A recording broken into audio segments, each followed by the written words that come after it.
trees. So I'm going to do this quick video on how to mass produce a bunch of cedar trees so you can get them out there on your models and on the table very easily. So the first thing that I do is 3D print them. So you can see here, let's see if I can get it focused. Obviously it's got some supports there as well and various sizes, and you can see I can get a ton of trees on my build plate. And then to take this has not been put into the UV light yet. It hasn't got its final cure on it. I find that it's much easier to break them off the supports if you don't do the final cure. And last time I did this, let's see if it's that easy. All you got to do is just give it a little twist and it comes off. You might want to do this with gloves on too for safety. I'm dumb and I don't wear gloves when I do it. So,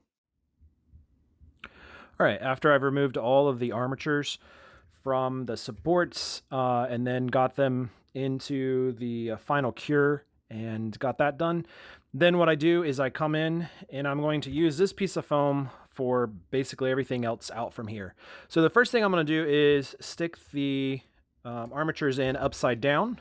The amazing thing is I tell you what, those things are super sharp, even on a 3D printer. So Elegoo Mars Pro 2 is what I'm using. But go in, stick those in this way, and then upside down, and then I'm going to spray paint them a brown or a gray or a tan or whatever you want your trunk of your trees to really look like. And then after that, then I'm going to stick them in right side up, but with the trunk all the way down inside of the foam so that I can spray paint the tops green and then eventually apply the flocking as well. All right, hopefully this part you'll be able to see it, but what I'm going to do is I'm going to spray paint. I've gotten the base coat on these. It is a darker base coat than the fine turf that I'm actually going to put onto the use as the flocking and the texture for the cedar trees.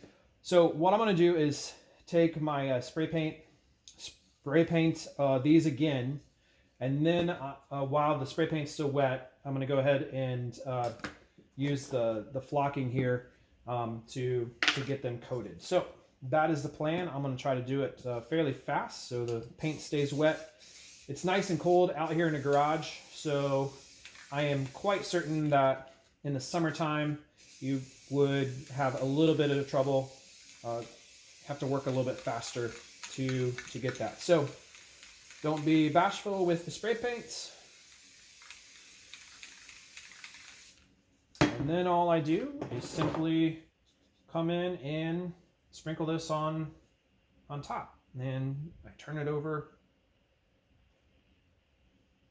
move it around. Again, not really worried about a mess because I got a thing underneath of it and I get plenty on there. Then I'm going to give it a tap to get the excess off, and that gives you your textured cedar trees. So the next thing I'm doing in this step is I'm going to use some clear coat to lock this stuff in.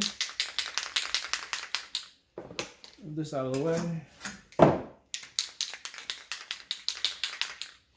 And again, pretty heavy coat. I really want this stuff to stick.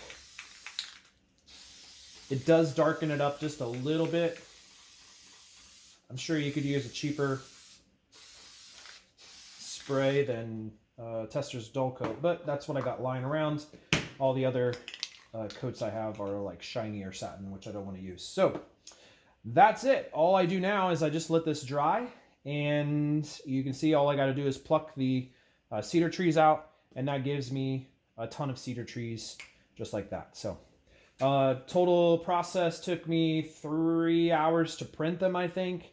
And then the rest of this took maybe a half hour, maybe. So pretty fast. That's it. I'll talk to you later.